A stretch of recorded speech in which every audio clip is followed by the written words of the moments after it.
to the Funnel Reboot podcast with your host, Glenn Schmeltzley.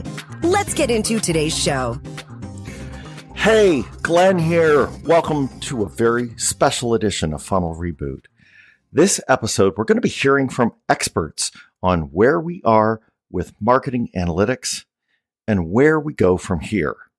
It's fitting, given how this is our 150th episode, that we veer off from the standard format and dig into a niche within marketing that's becoming a de facto part of every marketing function and is dictating new skills that every marketer must learn. I'm talking, of course, about marketing analytics.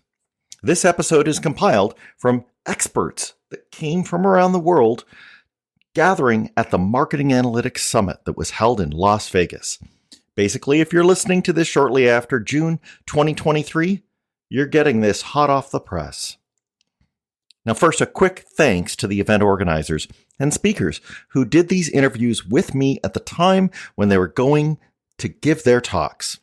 Conference hotels are noisy places to record in, but if you can put up with some of the background shenanigans, you're going to come away with an up-to-the-minute snapshot of the state of analytics.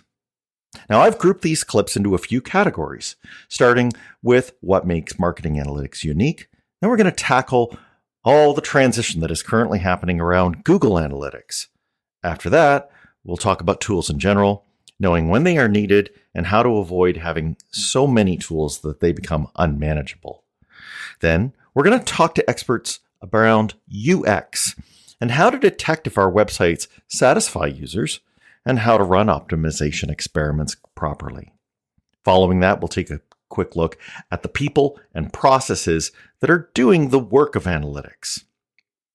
We're going to hear some critical commentary of what's been tried and what's recommended for building a functional team that produces insights that will help the business. And there's no way in 2023 to have a podcast that avoids talking about AI. So some experts will give it its due, sharing ways that it's being infused into the very fiber of marketing analytics. And finally, we're going to talk about how the simultaneous changes that are happening in each of these areas contributes to an overall sense of rapid change. We're going to finish with some expert takes on how to deal with that. Are you ready? Okay, let's dive in. To start with, MASConf, or the Marketing Analytics Summit, started in early 2002 because a person named Jim Sterne felt that marketing analytics needed to have an event of its own. To give context to what existed back then, the .com crash had just happened. The two main web browsers were Internet Explorer and Netscape Navigator. If you had the latest version of Microsoft Excel, the leading spreadsheet tool of its day, you could turn pivot table data into a chart. And there was an emerging software, Urchin version 3, that you could use to track your site traffic. There wasn't much else in the field of marketing analytics back then. I doubt it would have seemed like an obvious time to put an event together. Nevertheless, 50 people showed up for that first event, and its growth since 2002 has simply underscored how essential it is for people in this field to share their knowledge. I asked Jim Sterne what it is about this niche that makes getting together more relevant today than it's ever been. My name is Jim Sterne. I run the Marketing Analytics Summit. I am a co-founder of the Digital Analytics Association.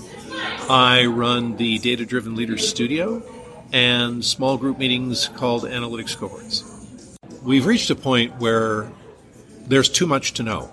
It takes a village to do digital analytics. It's this real crossroads of all of us are missing something. And we all know that we need to up our knowledge game and identify what we're good at and identify what we would like a team member to be responsible for. And if you don't know what those are, I mean, if they are unknown unknowns, you are at a disadvantage. So the point is to give people enough of breadth of knowledge so that they can say, oh, that's statistical analysis. You know what? I've got people to do that and I don't really care for it. Oh, that's testing. Ooh, I like testing. I'm gonna go to that session. Or this is about managing people. Oh, I'm shaky at that. I'm junior. I want to be a manager. I want to learn how to do that. Or I just was given a team of people and I need to know how to manage them.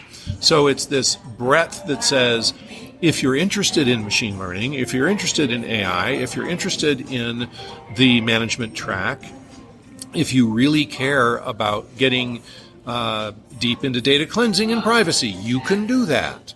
But you have to be aware of all of it in order to make an informed decision about what you would like your career to look like. The switch from Universal Analytics to Google Analytics 4 was a major happening that was discussed at length at the summit. Here are some quick takes from speakers on the pros and cons that they see in GA4. My name is Sheena Green, and I work at Mint Mobile. I do really like this shift in approaching analytics from a user level. We are not sessions. You and I are not sessions. We are users. And just because we don't complete an action in one session shouldn't mean we should be looking at those behaviors in silos. At the end of the day, we're still that same person who's taking these behaviors, whether it's in session A or session B. Those behaviors are all connected to one unit. I do like the way that we're starting to look at people as people and users as users instead of what we've been doing historically, which has been looking at sessions. And it gives us a better overall picture of how people, because that's who's at the other side of the computer, at the other side of the phone, of how people behave. Sara Hoffman, and I work at Bounteous. I'm, quite pleased with the connection to BigQuery. I think that is a value add for any free user of GA. It gives you access to the raw data, which is something that a free user never had. Is that dangerous in some people's hands? Probably. Are they doing malicious things with it? Probably not. They just need to get a good understanding of, what data they're putting in and why. While Sara likes the BigQuery connection and some of GA4's new bells and whistles, she also talked about why coming together as a user community matters now. Listen to Sara and another speaker on why we should post our experiences and answer each other's questions around GA4 at this very time. I think we as an analytics community need to bring the force that we had with Universal. We need to build up our own, standards and our own accepted practices that everybody can kind of agree on. When it comes to Google Tag Manager in particular, there are lots of recipes that were out there in the world. Lunametrics, now Bounteous, produced a whole bunch, and you could just lock and load from an import perspective. And, I think more and more individual contributors and more agencies and companies that, played a big role in that universal analytics adoption need to also play a big role in the GA4 adoption to help out the common free user. Could you please tell me your name? Kelly Wortham. So one of the things that's getting me excited is getting more people together, so the community. So everybody's talking about Google Sunset, everything, Google Optimized Sunset, GAs, GA4. Well, to me, that's exciting because all the new stuff that's coming means everybody's getting together in the community. So I have the Test and Learn community. You did something about this. I did something about this, right? And so on the TLC, everybody's coming together. We're all talking about it and talking about what's coming next. That's really exciting to me because we're all learning together. There are a few tools mentioned in there, and getting to technology tools in general, we have to note that we tend to be short-sighted with them. We're not thinking about overall architecture, or if an analytics tool we go out and get for a specific analysis will have good long-term use. I felt reassured talking to someone from one of the world's biggest tech companies of how we are all guilty when it comes to this kind of tech creep. I am Kenya Gillette, and I work at Microsoft. It usually sets a lot of us back is the assessment piece. a proper assessment of what we have and what we need. Just because someone else is using another tool doesn't mean that that's the right one for your business, for your industry, for what you are trying to do with and for your customer. The tools piece also, you'll have these limitations just from your architecture. Your data architecture has everything to do with what will fit, because most of these are not a one-size-fits-all. Microsoft deals with it all the time. You have to identify those gaps and figure out what does the tool resolve, what does it not resolve. So that mindset can't be this is the only thing that will fit or only thing that we need. Get really comfortable with the idea of multiple tools that satisfy degrees of needs. Now, there are a lot of tools, and people put them together in tech stacks, and I hear lots of companies praising their tech stacks. But whenever I hear that, it induces a bad case of FOMO. I can't help but be afraid that there's some list of must-have tools out there, and that I'm missing some of them. I was glad that Jenn Kunz set me straight on this thinking. I'm Jenn Kunz. I'm a consultant for 33 Sticks, which is a boutique analytics and optimization agency. If I were to have such a list, it wouldn't be about, these are the things that you need to have. It would be about, these are the people that you need to have and what things need to be owned. Because that's really what the problem usually is it's not the tools that companies have. It is constantly the exact same refrain at every company of, we don't have someone who can use this tool effectively, who has the time to do so. And we don't have clear roles and ownership. So, we're all just kind of scrambling to keep our heads above water. And there isn't anyone who can actually steer the ship. The next category that was covered at the summit was testing and optimizing for user experience. A lot of good has come from website optimization. Many of our sites have been modified as a result of an A/B test or optimized for display on mobile devices. But this also breeds the thought that there's one best way our pages should look and act everywhere around the globe. Speaker Geddy van Elburg counters this thinking, because there are now 5 billion of us on the internet, from all walks of life, and that forces us to consider some factors other than which version of a page won our A/B test. My name is Geddy van Elburg. I'm coming from the Netherlands, and I'm a digital analyst and marketer in an international surrounding. You can optimize your homepage for multiple, and then you send them to different pathways throughout your site.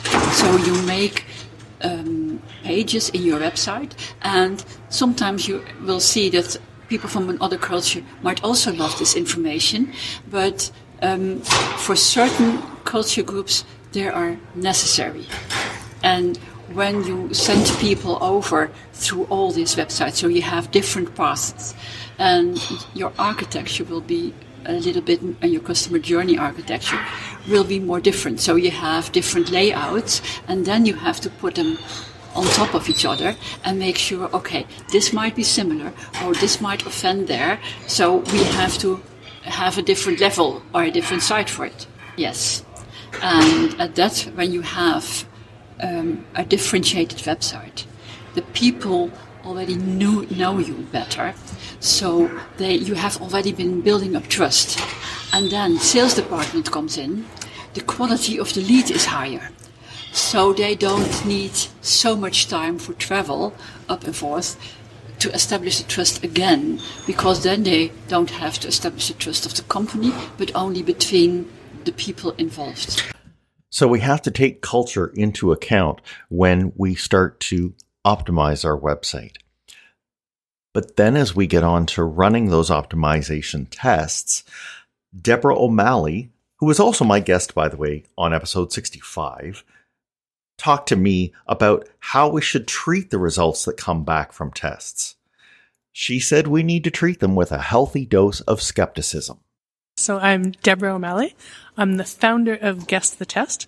When I'm not looking at A/B test case studies, I'm working in the field with clients, helping them optimize their own websites. I'm giving a talk on looking at A/B test results and ensuring that you have trustworthy data. Because far too often experimenters come out with exaggerated enormous lifts that aren't actually accurate, even though they're statistically significant. Experimenters get lost in this sea between running tests and trying to run tests properly with proper power, proper sample size, proper statistical significance. And so my mission is to educate experimenters to run properly powered studies with high sample sizes and get accurate results that they can trust.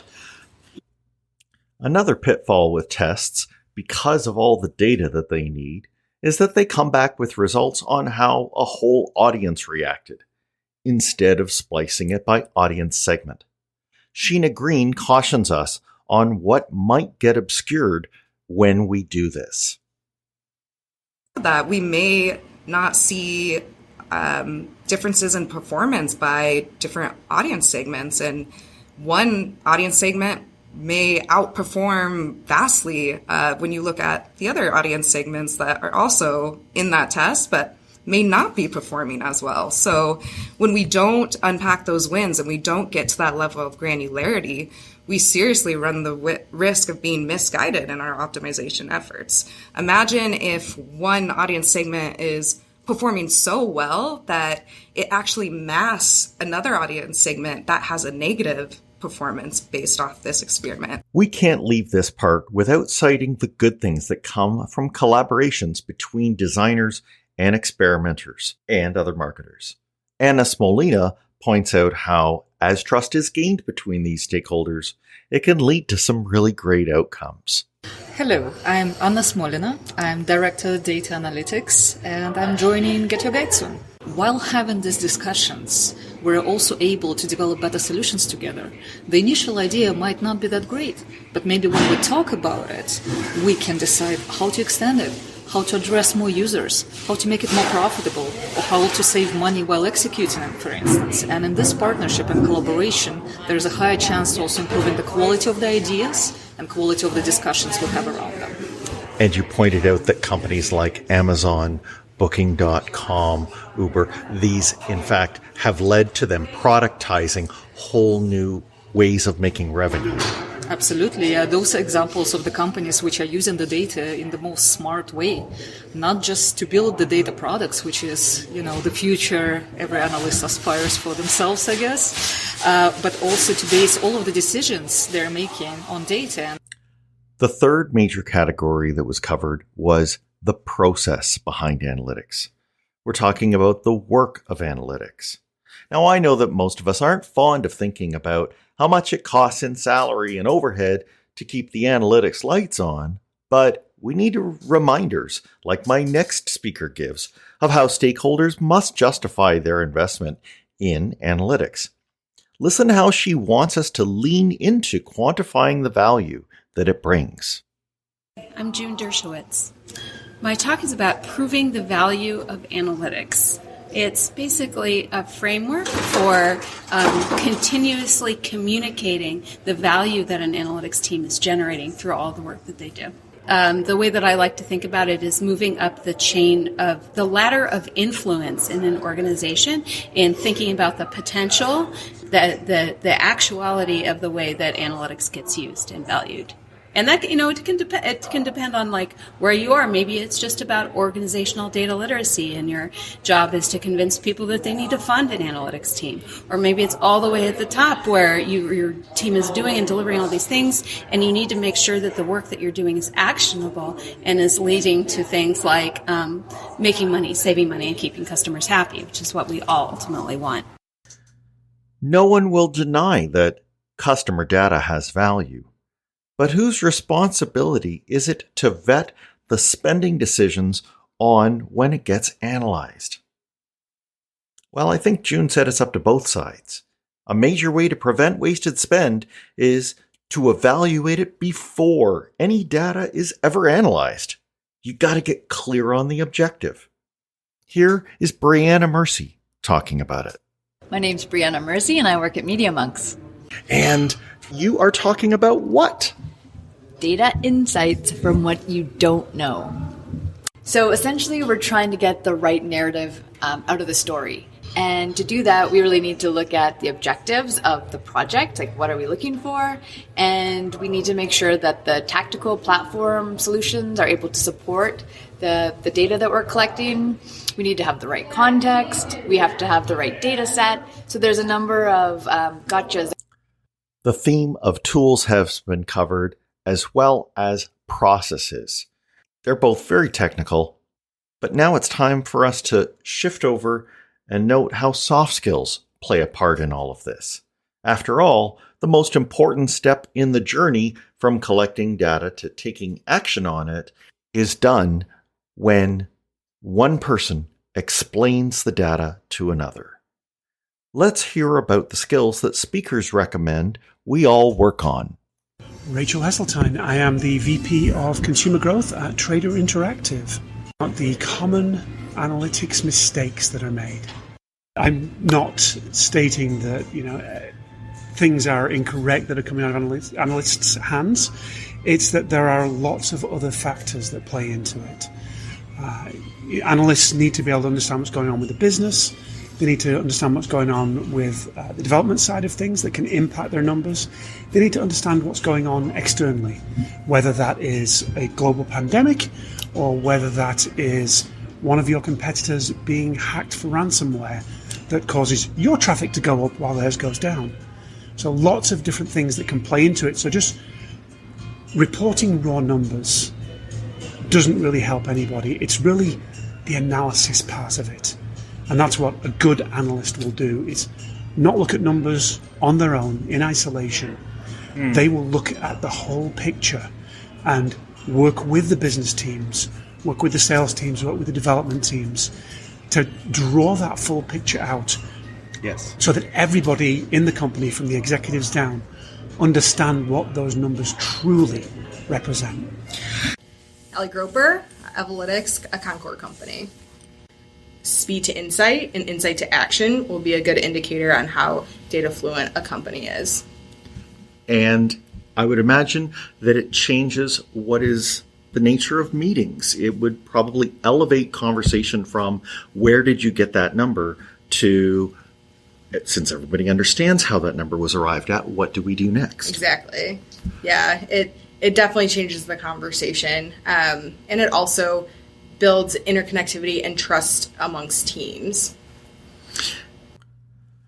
So understanding the influence of outside effects, data fluency, communication, all these soft skills work together. And as people improve them, it fosters more trust.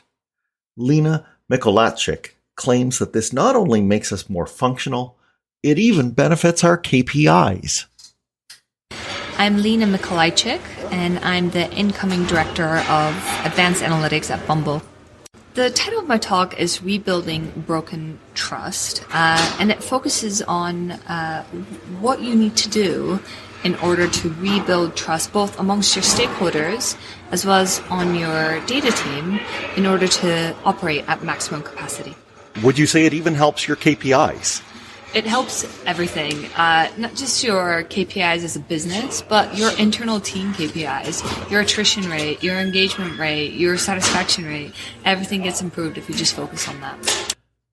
Although we've reached our fifth category, if we made a word cloud of everything that was said at Marketing Analytics Summit, the two words that would be most dominant would be artificial intelligence. It was the number one topic. However, that doesn't mean that it got unanimous support from speakers. What you'll hear now are several tidbits giving both positive and negative views of how generative AI impacts the world of analytics. Hey, my name is Ryan Levander. I'm the founder and head of optimization and CRO at Red Navel Consulting. But I get really excited because it makes me think that really it's the augmented marketer is kind of what we're doing here. It's not we're going to replace marketers, of course. We are going to augment marketers and, save us time so that we don't have to be manually correcting as much data or manually anything. I like to think of data products as automation and an alert system. So hopefully we'll get more alerts when I think of a speedometer. When we're speeding or when we're going too slow, I want to get an alert about that, and AI is great for that. Here's Anna Smolina once again on how AI will make life easier for analysts. I also love that life is getting easier for us. I'm sure many people would not agree with me on that, considering how many tools have been released every day. But I think generative AI development is one fantastic example when self-service for our stakeholders, for analytics stakeholders, will become so much easier. They don't need to learn SQL anymore to access the data. They don't need to work with these endless dashboards. We can build something for them that will give them very quick answers, so we have time for other things. So I'm excited about that. How AI is seen also has a generational aspect. I've got kids in school myself who happily get ChatGPT to write their homework. But they are also dead set against giving it personal data, knowing that it doesn't discriminate between where it gets the data that it's being trained on. One speaker who teaches the next generation of data analysts is here to give her take on how they view AI. I'm Owusu. I'm an educator, college professor. I am an entrepreneur, own my own business on analytics and digital marketing. And I'm also an advocate for analytics. And that means I sit on the board for the Digital Analytics Association as president, trying to just evangelize this field and get new folks in the mix. What I love about analytics nowadays is the AI component that's really adding a whole dimension to this. As a university professor, I'm witnessing firsthand some of the questions that this next generation has coming in with what's happening to my data. If all these tools exist that are automated, who's protecting my identity? What's to keep me from being exposed out there when I don't even know it? I think there's a lot of security. There's a lot of concerns around privacy, and also a lot of concerns around just not knowing what AI is going to do to the human race as a whole. And college students, university students, MBAs, grad students, everybody at every level that I engage with are just uncertain about the future and at the same time curious to know how to get involved. So they want to work in the field. Right. They want to understand how they can be involved. How can I leverage AI to make something different, to produce something that makes me job and career ready? So they have a sense of wanting to learn. I think this generation is going to really help us to figure out how to make this new realm of AI actually build on a better world maybe, or maybe a scarier world. I guess we'll find out. Again, here's June Dershewitz on where generative AI is in mid-2023 with respect to how long it takes us to adopt this new technology. Oh, can I talk about generative AI? Go for it. Well, actually, I'm going to speak in the absolute present, which is we're just about to go into a closing keynote that is all about the potential that generative AI holds, probably for analytics and beyond, I imagine. And at this point, I think everyone is just full of ideas for things that may or may not work. They're crazy ideas, maybe some good ones. And what I'm looking forward to about 6 months from now, I think, is actual case studies of this working, right? And I think that will lead to a whole new era of fueling ideas and people getting together to prove out those ideas to the point where maybe a year from now it might vastly change the way that we work. The last theme that came out of the Marketing Analytics Summit is pretty unusual, but I just couldn't ignore it. It was change. And there are cases where change is really welcomed in a field. An example of this in analytics is the current level of gender equity and efforts to give women visibility, both at the conference and as leaders in their respective organizations. Brianna Mersey commented on this. I have to say, in reflection, and being at this conference where it's all female speakers and listening to the panel, I'm excited that we're focusing on women's roles in analytics. And because I'm a woman and I can relate to some of the setbacks as being a female in the industry, I'm glad that this is now a topic that we're expanding and there's dialogue. Now, some changes are good and some are bad. Some even have a neutral effect on us. But regardless of what kind it is, cumulative change takes a toll on us humans. Deborah O'Malley doesn't deny that when the landscape is changing all around you, it can be hard to know which direction to head. So between GA4 moving to event-based, between Google Optimized sunsetting, and with AI coming in, the industry is completely in upheaval and potentially turmoil. And it leaves practitioners like me not exactly sure where to go because, for example, I'm not super technical, so I'm not going to go down the GA4 road learning BigQuery and those kinds of things. I'm not going to go down the AI road, although I'm interested in it. I'm trying to keep abreast of things.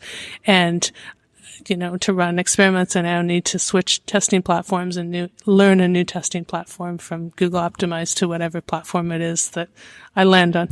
And so there's all these decisions that need to be made. There's all these choices. And there's the question of, is all of this investment worth it? Because it's not only an investment monetarily, but also in time in terms of learning. And I'm definitely not getting any younger. And it's like, where does this stop and where can I actually contribute in this space that's rapidly changing and is going to probably continue to turn on a dime like this for the next little while until things settle. The next two observations come from Anil, Batra, and Jenn Kunz, who we've already heard from. Each weigh in on how change is happening simultaneously in separate fields leave us feeling like the ground under our feet is changing. I'm Anil Batra, and I am the founder and managing partner at Optizent. We help clients make sense of marketing data. All this, with now everybody trying to become data-informed, data-driven. I know many people are freaking out with AI coming out, and they're like, what will happen to my job? I think they have to look at, okay, it's here. Rather than me freaking out, what skills do I need to develop, and how do I leverage it to make myself better? That's what they need to figure out. So that's very exciting for me. You have this environment where you're dealing with different teams. How do you navigate that? How do you influence stakeholders and your bosses and stuff? Yeah. And so part of that is, hey, here's AI. Now, how do I make my career AI proof? Nobody knows the future, but we can take the right steps. And there are certain skills, which will be required, which is like relationship building skills with all your. Yeah. So I think that's what excites me is like the way it's changing and how fast it's changing. The possibilities are endless. It feels like there's been more change and more new stuff for me to learn in the last 2 years than the past decade. That I think the industry is evolving a lot faster than a lot of companies are. So both GA and Adobe have new approaches that are very data-driven, that would make sense to data scientists, that are all about combining and doing cool things with your data. I am very excited about the things that we can now be doing with data that we couldn't do previously, especially with both combining data and then figuring out a lot of identity issues, especially as cookies become less and less reliable. The fact that we can identify a person based on a lot of the different things and tie that person's profile together is huge, but that's hard to do, and it's hard to do well. A lot of these folks are marketers that are barely keeping their head above water with the simple UI. I guess I am very excited about all of that with some reservations about how well we're going to pull it off in the short term. The debate continues on whether or not we are seeing unprecedented volumes of change or whether or not this is just cyclical. I suppose it's a matter of perspective. And I'm going to turn back to someone who has perhaps the most perspective on this of all, Jim Sterne. And of course, the exciting thing at the moment is generative AI. So that's going to change how we work and how we do absolutely everything. It is as big or bigger than the internet itself. It's as big or bigger than computing itself. So I was there to watch business process reengineering because we were automating stuff, and then digital transformation because we had the internet, and now we're going to go through generative AI transformation, and everybody is going to have to learn a new kind of computing. It's a different interface with the machine. It's not a database, it's not a search engine, it's not a logic system, it's not a statistical analysis tool. It's something else, and we're discovering what that is. That's exciting. And it's been exciting to have you along to listen to all this recap from Marketing Analytics Summit, which has hopefully answered the question, where do we go from here? My own 2 cents is keep learning. Bring in everything you can when you're doing your job. Don't turn down opportunities to learn and figure out how to do things that you haven't done before. That is where some of the best gains can be made. And as was already said, share that. Go onto your social accounts. Tell your colleagues. Post what you're finding, both good and bad, because that's going to help all of us learn together. Hey, thanks again for helping me reach 150 shows. I could not do this without you listening and without all of the people who've come on the show in the past and shared what they know.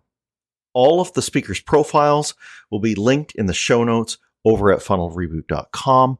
And of course, I want you to get in touch with me on any social channel that you like. And I look forward to bringing you many more episodes that give better insight into your funnel so you can make it even better. Thanks for listening. Follow the show on Twitter at Funnel Reboot. If you like what you have heard today, please consider leaving a review wherever you get your podcasts.